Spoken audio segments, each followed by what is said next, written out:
Hello and welcome to Career Chat. I am your host, Shannon Crooks, and I am a Librarian 3 at the Hillcrest Heights branch of the Prince George's County Memorial Library System. On today's show, we have Marc Capponi. He's a musician and composer, and we are going to be exploring his career today.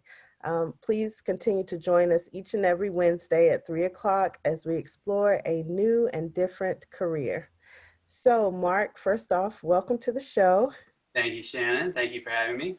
Yes.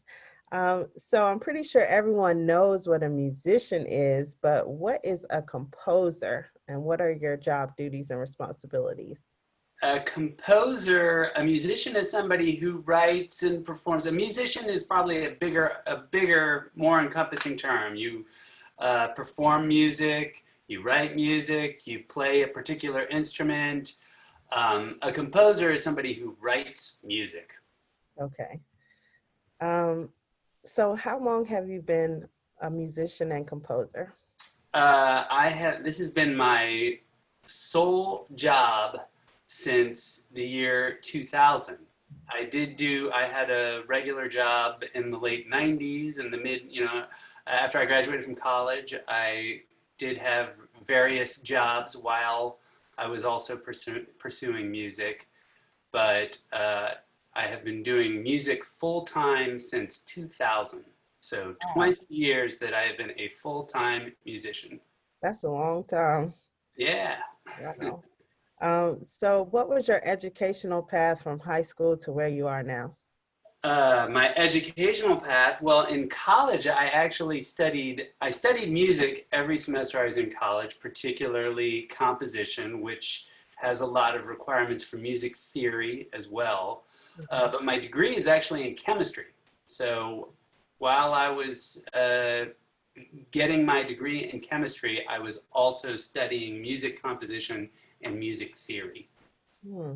So before you went to college, were you playing any instruments or? Yes, in high school, I started playing the piano when I was 7, Mhm. and I played the drums in high school, um, and played played with a lot of bands, and certainly in concert band, the high school band, Mhm. um, but have been playing pretty actively, and I've been playing a lot since I was a teenager, certainly in terms of performing and being involved in performing music Okay. and being involved in writing music too. Okay. So teens, if you're listening, or young people, if you're thinking about a music, career, maybe now's the time.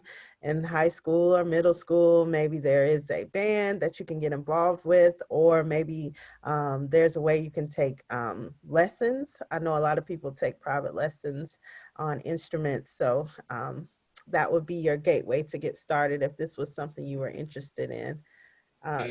So Marc, how did you get interested into your profession?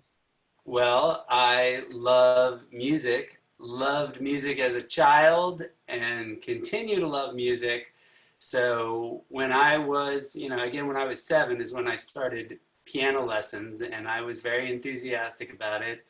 And so what got me started? A love of music is what got me started. Even as a little kid, I loved music. I loved listening to records. I had a little record player. I put the records on. I would dance around the living room, and I loved music. Wow. I'm the same way. I played the clarinet in middle school and high school. Unfortunately, I didn't continue it in college, but I loved it too. I loved going to lessons. I loved being on the band and the orchestra.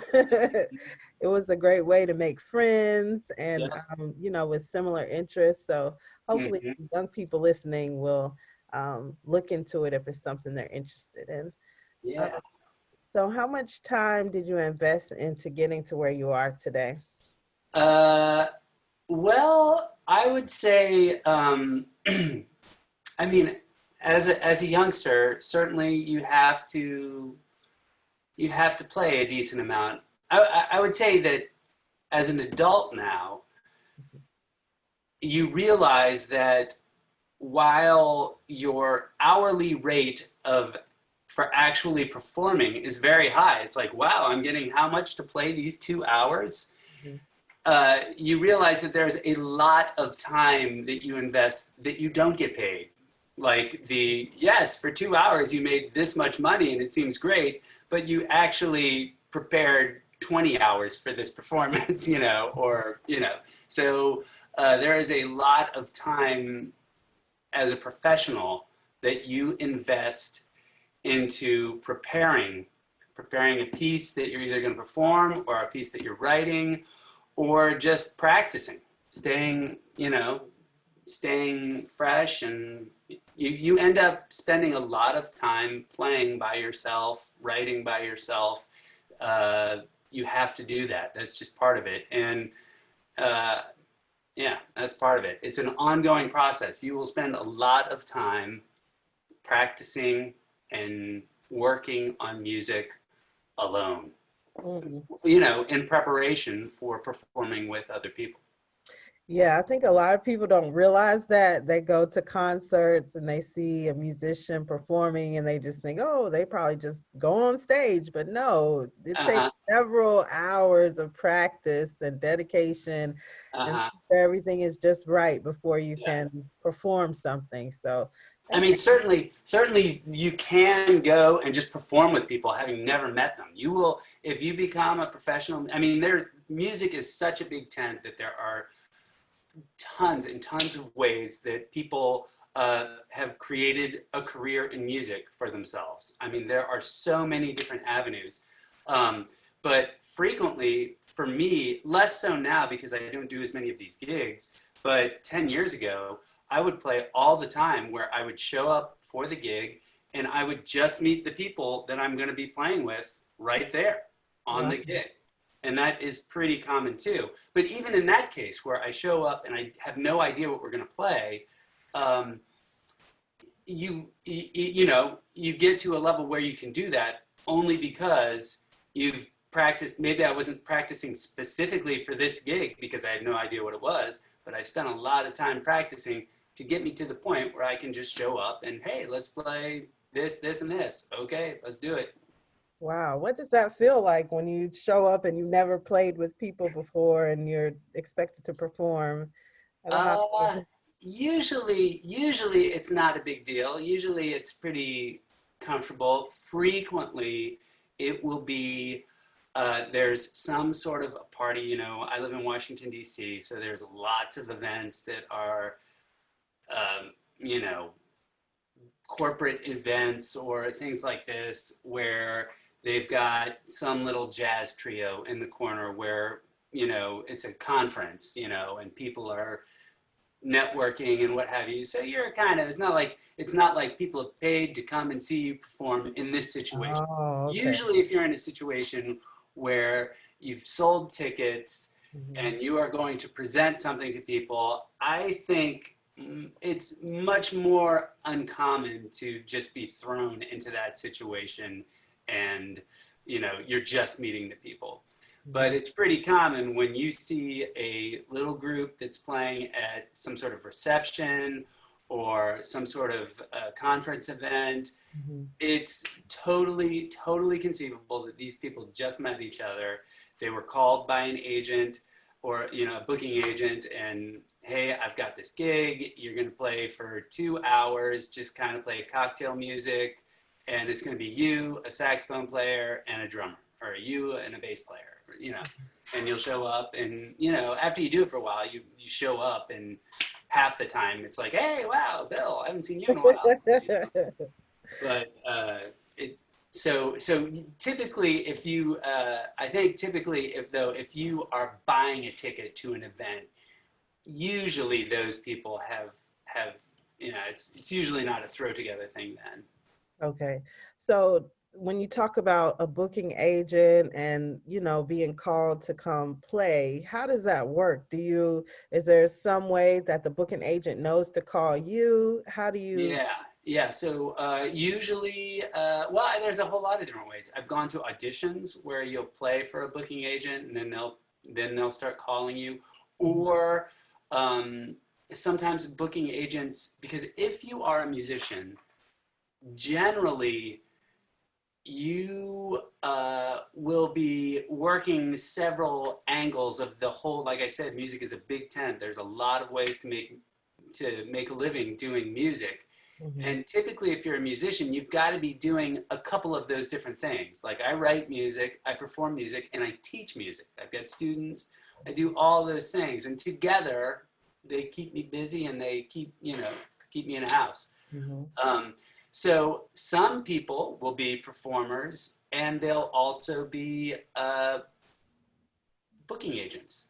So you'll play with somebody, and when you play with them, hey, wow, this is a person that gets gigs. They run this agency. So now you've played with them. Now they'll start calling you. Oh, okay. I didn't know how that worked. I thought maybe there's like a website or something where There, that's happening now too. okay. I'm not. I've heard people that use websites for this purpose. Mhm. Um, Kind of like I don't know what's a good website that would be an example of. Anyway, people who pick up gigs based through the website, and then I guess you probably get ranked by the people you played with, and you will rank the person who got the gig and how good the gig was. Probably, I don't know. I do know people are doing that now too, though. But I Wow, haven't done it. that's cool. But when they're on the website, is it that they play a little bit so you can see, how they play, or do they have a description of what they do? I don't know. Again, Okay. I haven't done it through. I haven't found. I haven't booked gigs or got hired for a gig through a website, but I have talked to people like at shows Mhm. that I'm playing with that have done it, and I know people are doing it now, but I have not done it yet. Oh, okay. So viewers, again, we're talking about networking. So what Mark has told us is when he goes and performs, he talks with people, he gets to know people so that the next time that there's another opportunity for him to perform, they will call him or a booking Definitely. agent will call him. So networking is so important. We talk So about it each and every week, meeting people, being comfortable, starting conversations, and then that way you can get called for other opportunities. So, exactly, you bet, and you show up. Everybody's got their business card. It's got their cell phone. It's got their website. And so, yeah, when you get to a show, when you get to a gig, and it's people you've not met, you can be certain that you're going to exchange cards that for how to get in touch with each other when you need somebody to play whatever instrument it is that they are playing. yeah, so, you know, in the situation of adults and teens, what you could do is carry your resume, your cover letter. So when you meet people, you can give that out. Or if you have a business card, I know some people do have business cards. So Mm-hmm. either way. Business card is easy to fits in your wallet, and Yep. Very easy. And I think now they've made it so you can get them for a very cheap price. very cheap, very cheap. I don't know the exact names of the websites, but I'm pretty sure if you Google it, you can find out where and just type your information in and they'll mail you business cards. Yep. So, next question, Mark. What kind of obstacles did you face in your pursuit of your profession? Uh, Obstacles. Well, I guess there are trying to be a musician is it's not like a job where you get hired and now you have a job. It is an ongoing thing where you have to continually be getting work. Hmm. You aren't working for any particular employer. So I think part of one obstacle is your own preconceived notions about what you're going to be doing and what you want to do and what you think you don't want to do. You have to be very very flexible if you want to be a musician because for me the vast majority of my work for the last 10 plus years has been with a band called Rock Rhinoceros. that performs for families and children. Mm-hmm. And that 20 years ago is certainly not what I would have thought, I would be doing. And if I had sort of, you know, just sort of scoffed at the idea of performing for kids, then I don't know. I would have a lot less work. That's for sure. So you have to be flexible, and you have to kind of broaden your scope of what it is that you think you want to do. Because I love doing what I do, but 20, 25 years ago, I might have thought it seemed a little. Why would I want to do that? But in fact, it is great. I love it. Mm-hmm. So you have to keep your mind open. Yes, thanks for bringing that up because I think a lot of times we get so fixated on what we think a career or a profession should be, but then when we actually get into that profession, we learn that it's other things that are involved, other opportunities. Maybe Mm-hmm. it doesn't meet what we originally thought it was going to be, but Mm-hmm. it may actually be something that we like doing or we love doing. So viewers, please keep an open mind when it comes to careers because you never know what you might end up doing. It may not be originally what you planned, but Yeah. just be open and flexible. If opportunities come your way and you might be a little nervous about it or a little scared, try it out, see if it's something that might work for you. You never know what you could come across in any career. Yeah. So next question, Mark, what advice do you have for someone looking to do what you do? I guess the previous question, my previous answer, be open-minded because uh, don't have a really narrow focus on what it is that you want to do. If what you want to do is make money as survive as a musician, because chances are you're not going to be able to. Well, you'll have a much better time surviving if you widen your scope, because music, again, a very, very big tent, and there's lots and lots of things to do within the big umbrella of music. And you got to be open to doing a bunch of them, and some of them that you think you don't want to do are going to end up making you better. They're going to make you a better musician, like teaching kids how to play, for example. You'd be surprised how, after a few years of doing it, how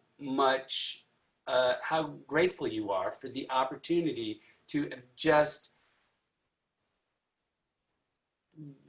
relived over and over and over again the very basic fundamentals, the very basic stuff, getting that so that teaching kids, basically you just need to be willing to broaden your scope. Okay. That's my advice to people who want to make a career out of music. Do not be too don't focus on too narrow of a thing. Be willing Okay. to broaden your perspective. Okay. Excellent point. Yeah. I think sometimes people, especially with being a musician, people, want to do one thing or they want Yeah, to perform one way. And, yeah. you I know, want to perform R&B from the 1970s. yes. And like, I mean, hey, you'll still find work doing that, but it's going to be tough to to be doing that, you know, all the time. And not only to be willing to open your, to be willing to do more stuff than you thought, but also remember that there is going to be value in that. It's not just a sacrifice that, oh, I got to do this because, I can only play, I'm only getting 3 gigs a week, so I've got to do something else, so I'll do this. Well, if you do that, like, be open-minded again while you're doing it, because you'd be surprised what you're going to learn about your 3 gigs every week by doing this other thing. Mhm. They're all, be open to learning something of value from the sacrifice jobs that you take as well. What are some of the things that you learned from performing at different gigs? Uh, here's a good one. Here's a very valuable one that applies to all careers. There is a bass player who still plays around town, and an older guy, and I was much. This is probably like 25 years ago, I bet, maybe approximately. Hmm. And he was hiring me a lot, which was great because I was kind of getting started. And he told me that it doesn't matter how good you are if you're not there on time. And that is one that I will never forget. It Mm, doesn't matter at all how good you are if you're not there on time. So mm. that is a valuable Yep, very professional valuable. tip right there. Yes. You can be the best player in the world and no one's going to hire you if you constantly miss the gigs. Mhm. Yep, very true. And for employment, that's a huge one. They always want you to be on time and prepared. And sometimes when you show up late, you already feel off as soon as you get there. You don't That's true. feel prepared. You don't feel like you can get into a groove sometimes. So being on time is so important to meetings, to work, even when you're working with your coworkers on a project. It's so important that you show up on time and be ready to work and show that you're serious and dedicated. Can't stress that enough. And reliable. Yes, reliable, definitely. So, young people, you can start by being on time to class or being on time and prepared for any type of activity that you're in. So, you can start now too. You don't have to wait. It's a good skill to have. Next question, Mark, is can you compare and contrast different jobs you've had? We kind of talked about what you learned about a gig, but anything else you can tell us? Well, certainly this is very different than in the 1990s when I actually had a job with a single employer. Um, there are when you're working for an employer, there are a lot of perks to that that you forget about. When you're working by for yourself, there's a lot of perks to that too. Mhm. But when you're working for an employer, for example, the one that I am reminded of every year is that you get a W-9 from your employer, or I'm sorry, a W-2 from your employer. It's been a while since I've gotten one. And it really, honestly, makes paying your taxes much easier, if not still a little frustrating sometimes. Mhm. Um, but wow, working as a musician, one thing I would not have known is how complicated taxes are because the system is really not made for somebody like me that does what I do. Like, you don't have an employer? What? Well, where do you work? Well, I work here. I work different place every day. So I end up paying. I've got to file taxes. Of course, I have to file the federal tax, but I will file taxes in Maryland and Washington D.C. and Virginia every year because I always play in those three places. And then if I play someplace else, I got to file there too. It's crazy. It's really Wow. complicated. So I mean, I used to do my own taxes, but I had to get in a, I have to pay somebody to do my taxes now Mm. because I That's just didn't foresee, I didn't foresee the extra administrative stuff. So the big difference, contrasting this to prior jobs, well, when you work for a company, there is administrative stuff that gets handled that you don't even think about. That as soon as you're self-employed, you are responsible for, and it's not at all what you want to be doing. You talk about compromising when you are getting work as a musician and doing some of the stuff in music that you don't necessarily want to do. Well, holy cow, you're going to have a whole lot of stuff that's not related to music at all that you are now responsible for as well. So that is one of the downsides to self-employment, I would guess, in general. mhm. That's a great point because a lot of people don't think about that. When they think about self-employment, they just think, hey, I make my own money, I pay my own self, I make my Hmm. own rules. Hmm. But it's a little bit more complicated than that. So, viewers, if you're thinking about starting your own business, maybe you want to talk to someone about what that would look like. As Mark has said, you'd have to worry about your own taxes depending on what state you're in or what state you provide services in. And then you also have to think about your health benefits. A lot of times we don't think about that, but employers provide health insurance to you. But if you're self-employed, you have to figure that out for yourself. And then if you have employees, you have to figure that out for them as well. Yep. So you may want to talk to a business advisor or, get some advice if you're thinking about starting your own business because it's a lot more complicated than people may think. Just it's a, I mean, it is a really, it is just an immense, starting your own business outside of the business itself, there is just an immense amount of work. Yes. hmm when you first started to become self-employed, did you speak with anybody about what that would look like with regard to taxes and health insurance and other things? Um, I didn't talk to anybody. I went when I first did it. My health insurance. I did Cobra for 18 months, which is where basically you can start paying for the whatever insurance, health insurance your employer provides for you. If you stop working for them, you're allowed to pay that group to continue to insure you for like 18 months, I think. Mhm. So I used that time to find private health insurance on my own.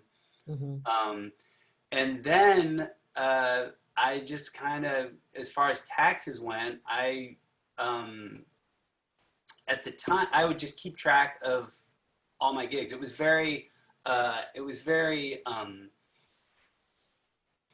playing very small things. I was playing a lot, but they were basically just little things in DC and around town where they were all just one-off gigs. And I just kept track of it. And at the time, I was living in Fairfax City, which offered a service to residents that would help you with your taxes. So I would just before my appointment, I set up an appointment with the person who did that, Mhm. and then beforehand, I would just total up. Here's all of the amount that I got paid, Mhm. and here is the number of miles that I drove getting to and from. Okay. And I think those might have been the only two things I kept track of. And he never mentioned the fact that you're supposed to tell me that you're supposed to break this down by state. He never Uh-huh. bothered telling me that. I think it was because I wasn't really making a whole lot of money. Mhm. But then when Rock Nasser started playing, which is the band that I've been with, that is, it's certainly the most successful band I've been a part of. We became an LLC. We established an LLC, which again was a very complicated maneuver that I did that myself. I got a couple books and went to the library and what have you, Mhm. and did that. Established an LLC, and then once that was done, I realized the taxes were a little bit beyond me. So I still kept track of how much we were paid, how much each one of us then took out of how much we paid each other, um, and brought that to a tax person who then said, okay, this is pretty good, but you also need to keep track of this, this, this, and this. Mhm. And then also Rock Nasser is makes CDs and things like that. So now we had to start charging sales tax. It's remarkably complicated. But I guess I didn't. It wasn't until I was doing it that I really sought help, and it was mostly by I realized immediately that we needed somebody to do the taxes, and then they sort of guided us through what else we needed to be doing. Mhm. Wow. It's great you mentioned the library. A lot of people don't know we have several books on, how to start your own business and how to do the administrative side of things when it comes to being self-employed. So please check us out if you haven't. Viewers, you can always reach out to us to check out items. Right now, we're just doing curbside, which means you can reserve the item and then pick it up, set up an appointment to pick it up. But when we reopen, I'm pretty sure we'll have a lot of people wanting to know how to start their own business. With everything that's happening in the world today, a lot of people are looking for other avenues for income. So we're here for you, viewers, if you need support with trying to find resources. The next question, Mark, is how can young people who are still in school find volunteer opportunities to get started in your field? I would recommend probably if you're looking to be a performer, I would recommend going to open mics, Mhm. and going to jam sessions like jazz jam sessions, and form a band. You know, if you're interested in sort of the management side of it, which is not something that I'm as familiar with as I should be, but it's certainly a crucial component to it. There are a lot of online resources, mostly because everything is moving online. Like the way that, and especially now with with COVID-19, even performances are moving online. But the way that music, for years now, the way that music is distributed and the way that artists are discovered is online. And being a savvy person who knows how to manage that, how to manage PR and manage an online presence, I mean, that's a huge part of it. I would say if you're looking to perform, find people to perform with, and then start performing in front of groups, in front of crowds. So, open mic, jam session. If you're interested in sort of the business side of it, look into, there's a few ways to get on Spotify. Obviously, you have to be on Spotify. Uh, so look into the ways that you get on there. Look into publishing. Publishing is still a big part of making money in this business. It's changing a lot, but at its core, it's still the same thing. You've got the publisher, you got the writer, you split the pie 50-50. So understand publishing. Hmm. So you brought up some great points about PR. So PR is public relations for young people who may not know. And so I think a lot of young people don't realize they're doing PR really every day when they're on social media, when they're looking Mm-hmm. at Twitter or Facebook or Instagram. So that could actually be a career. I don't know if young people really realize the power of social media right now. Everyone is using social media to find different groups, to find different interests. Companies are using it to promote their business. So if it's something you use on a day-to-day basis and it's something you love doing, that could be a career for you. And then if you're self-employed, that's a way to promote yourself, as Mark has said. I know I've seen a lot of performers perform online. They actually have concerts online, especially on Instagram. That's a huge one now. A lot of big artists are having concerts on Instagram, and there's millions of viewers. And then there's some people who may not be famous right now, but they may be internet famous. And so they have sometimes millions or thousands of viewers as well. So you could get your start right from home using what you have now. You just have to be creative and understand how to market yourself on social media platforms. I agree, Shannon, that that being social media savvy, like really being really good at it, that is, if it's not already a career, and I'm sure it is, that will be a career, because I know 10 years ago we would work with PR. Mhm. When Rock Nosferous was releasing a new CD, we would work with a PR person, and they would promote the CD before it came out. Mhm. And I just think about the ways that it was done, and they all almost seem really, it seems really antiquated when I look back on how we were doing it, and publishing to magazines and what have you. Mhm. And you would just have such a broader reach, completely virtual. If you, Mhm. you know, our campaigns, even just 10 years ago, were just radically different and now just seem very outdated Mhm. compared to how I think a really successful one would be done right now.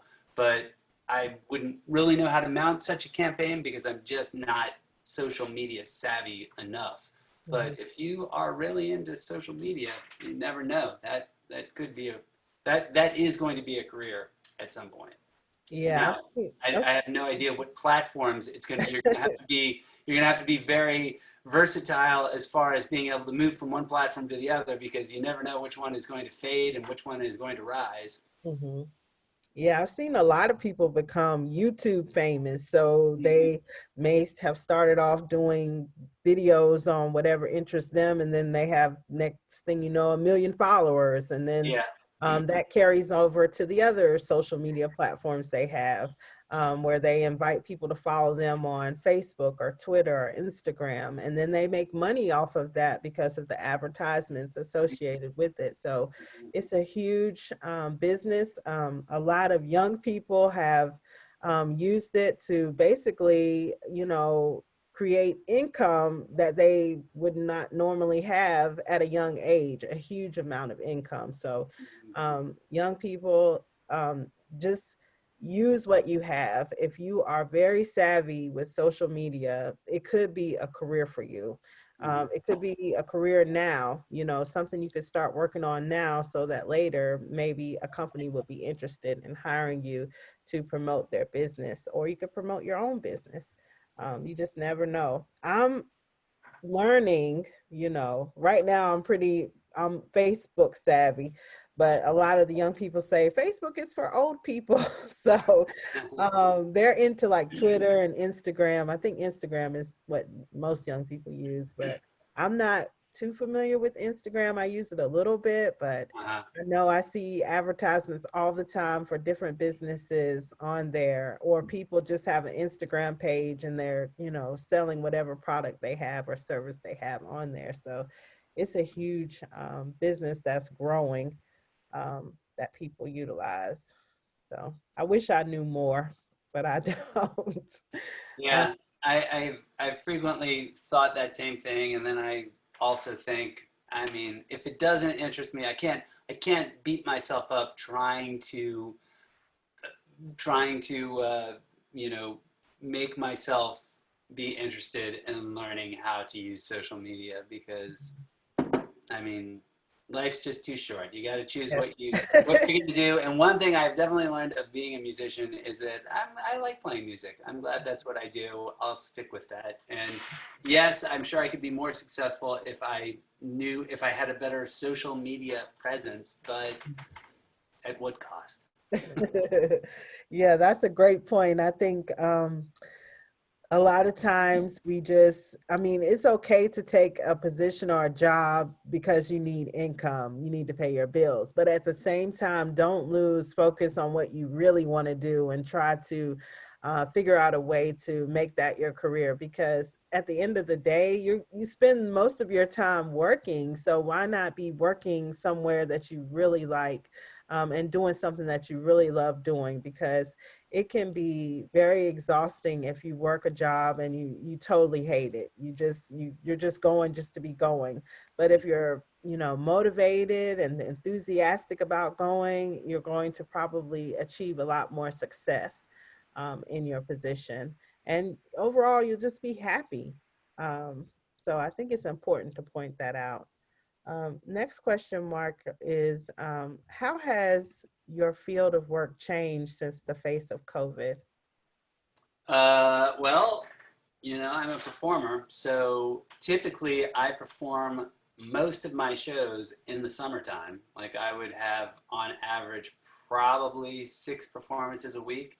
Hmm. And this year I have averaged probably one. And instead of it being out in the real world, it is a Zoom performance Mm. where, We've played a few libraries that have gotten us to do Zoom shows, but we used to play, you know. So I mean, COVID has, if you're a musician, COVID has been a tough curveball to navigate Mm. because there's just so much, I mean, demand Yeah. for live performance has obviously dropped to close to zero. Mm. So how does a musician survive during this time if you know working is where you make the majority of your income and you can't work, what is it that you do to try to supplement that income? Well, we do some virtual performances, and we do, so some places are still hiring us to do virtual performances. I bet we average maybe one a week. Okay. Uh, uh, but I'm still teaching, and Okay. teaching was easier to move online than, you know, performances. For the vast majority of our performances, they were just canceled. Mm. But teaching, I've been able to move online.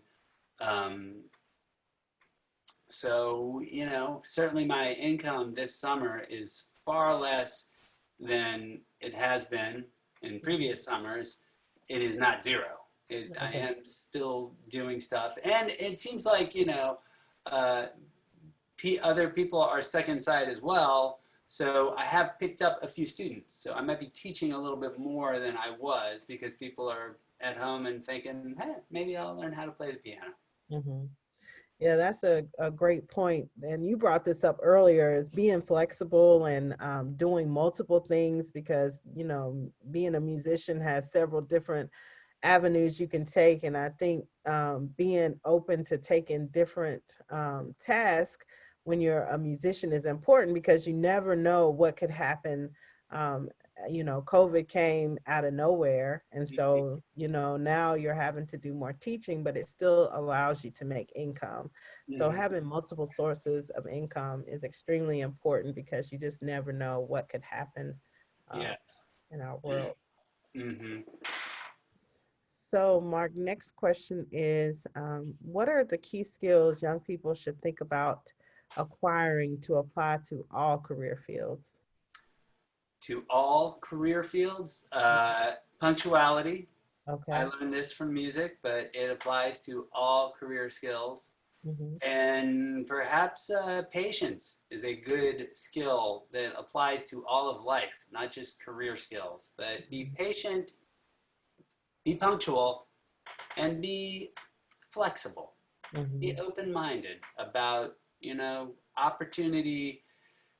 When it appears, it might not always be recognized as opportunity. So greet things with an open mind because you never know where they will lead. And certainly be patient. Hmm. Like patience is be patient and be persistent. If you want to learn music, this is something that you can learn from music. You will not succeed if you are not patient and persistent. Learning another language is the same way. You Hmm. don't just learn another language in an afternoon or a week or a month. You Hmm. have to slowly and consistently be patient about the fact that it takes a long time to do it, and you Hmm. have to be persistent because it takes a long time to do it. Hmm. Yeah, patience and persistence is huge because, you know, you get your position. Let's say you get hired from, you know, you get hired at a company and you start working there. Your goal is to be at the top, but you have to start maybe at the bottom. You do have to be patient and learn all you can learn. You know, in the position you're in, you have to be consistent with trying to do a good job. You have to also be able to, you know, work with people from different backgrounds. I know that I talked to someone the other day about teens specifically and helping them understand how to work with people that are maybe twice their age because that person is their peer on the job. It's so important to be able to communicate with people. Um, I can't stress that enough. I know that it can be hard when you can't relate to someone that you're working with, but you still have to work with them.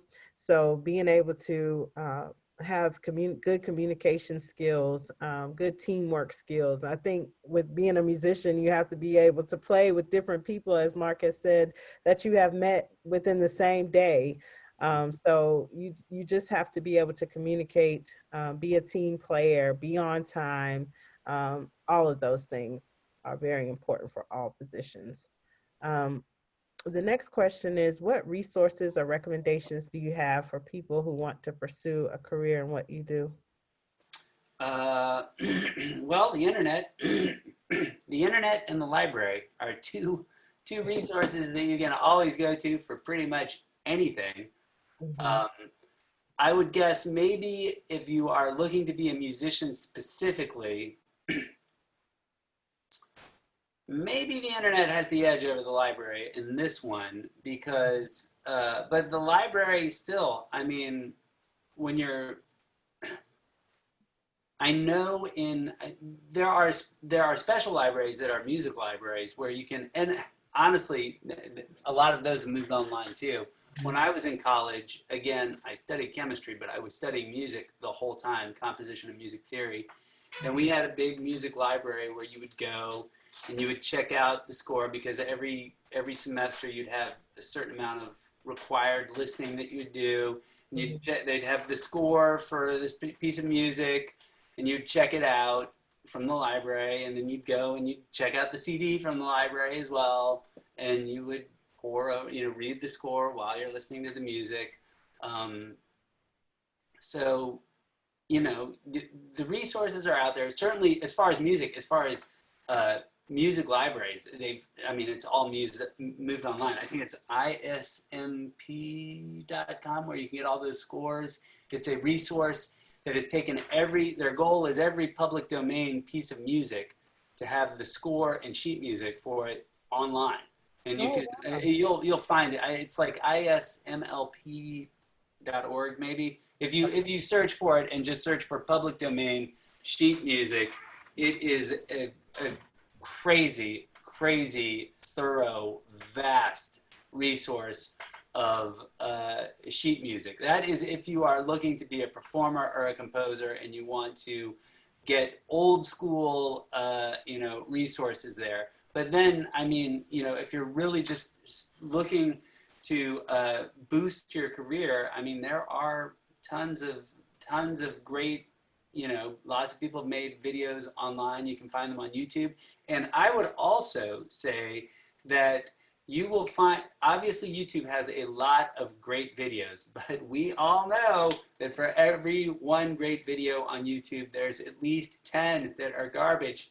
I'm Mhm. sorry, not garbage, but they're less good and they're kind of a waste of time. And then you have to sit through the 30-second ad before them too, or at least wait for the 5 seconds before you can say skip. So if you find one that is really, really, really good, consider a lot of those people have pay sites that that they're trying to make a living too. Consider subscribing because it's super easy to discontinue, Mhm. and you do it by the month. And I do it all the time, and I save a ton of time on YouTube trying to find a good video on something. I will subscribe to a particular resource. I'm almost always subscribed to at least one, and they're usually very reasonable per month. Mhm. If you're looking to producing audio, um, groove3.com is one that I've subscribed to. Mac Pro Video is one that I've subscribed to. You can get tons of great tutorials on using particular pieces of software for producing, for recording, and it's totally worth it. You're going to help yourself, and you're going to help these people who are making these videos available. So do not think that you're doing yourself any favors by finding the free ones on YouTube if it takes you 4 hours to find one good 10-minute video, because you could pay $15 a month and get you could spend 2 hours every day, and all of it will be very, very good videos. So I encourage you to look into services like that. The way I've discovered all of the ones that I've subscribed to, I think, is the fact that I happened to find something I was looking for something very specific, found it on YouTube, and realized, hey, wow, these people actually make a lot of videos. I'm going to check out some of their other videos. Oh, wow, if I pay $12 a month, I can see all of the videos I want, and they have 5,000 videos. It's worth it. It's Mhm. totally worth it. So, Yeah, that's a great point. I think Skillshare and Patreon is the same way. Patreon's that's a great one for artists and teachers. Mhm. You can support an artist on Patreon. You can support Rock Nosferous on Patreon. But it's a great way, and they're super fair. They are super fair. Patreon and CD Baby, they're very fair with the artists. They take a little slice for providing a very valuable service, and then they give the rest of it to the artist, and the artist does very well. Unlike, not that I want to, spread shade on anybody, but I have more than once thought about removing. I mean, Rock Nosferous is all over Amazon because resellers are selling it. But Mhm. Rock Nosferous itself, more than once, has thought about, why are we selling on Amazon? In some cases, it costs us more to sell it. We lose money for every item we sell. We have one book that we made. I Mhm. won't get into it, but Patreon, there's a Bandcamp. A lot of them are very fair, and it's a great way to support your artist. Mhm. Yes. And then if you are self-employed, that's also an opportunity for you to make money while we're dealing with COVID, if you're looking for other avenues. And then if Mm-hmm. you're also somewhat new and you want to see how you do, maybe you can test it out and see if, your videos get any traction and see if you make any money that way. So it's a great opportunity while we're at home trying to figure out other sources of income to look into. So the next question is, um, do you enjoy what you do? I think you said that all I through. do. I do. I've thought about the fact that, you know, when I decided to leave, I was working a desk job and realized, I miss playing. So I put an ad in the city paper, the Washington City paper, Hmm. and somebody responded and said, I need a keyboard player tonight. Like he called me up and said, I need a keyboard player tonight. And I went there and I ended up playing with him every Saturday for months. It was at Columbia Station over in Adams Morgan. And Okay. I played every Saturday with him, and that is how I met all the people that then I started playing with. And I played with him every Saturday there, but I ended up playing with all the people that I met playing with him. They'd call me, and slowly but surely, I just decided to. I went to part time then at my regular job, Mm-hmm. and then I eventually just stopped. And I'm sure I would be making more money if I were still at that job, but Hmm. I have no regrets about doing what I'm doing. Yeah, the value in doing something that you love sometimes is much more rewarding than any paycheck or any amount of money that you could make. I think you're maybe the third or fourth person that I've had a career chat with who Mm-hmm. has said that they left, jobs where they were making a whole lot more money for Mm-hmm. jobs that really were fulfilling to them, that they really enjoyed doing, because it really does make a difference on how you feel about work, how you feel about life in general, Mm-hmm. and your quality of life. If you're working somewhere that you truly are passionate about, you truly enjoy going to every day, you're enthusiastic, you're creative, it just makes a world of difference, especially if you're, performing for somebody. In your case, I've watched several concerts of people, and I can really tell the people who do it because they love doing it. They love performing and giving a good show versus the people who are just doing it because they're good at it.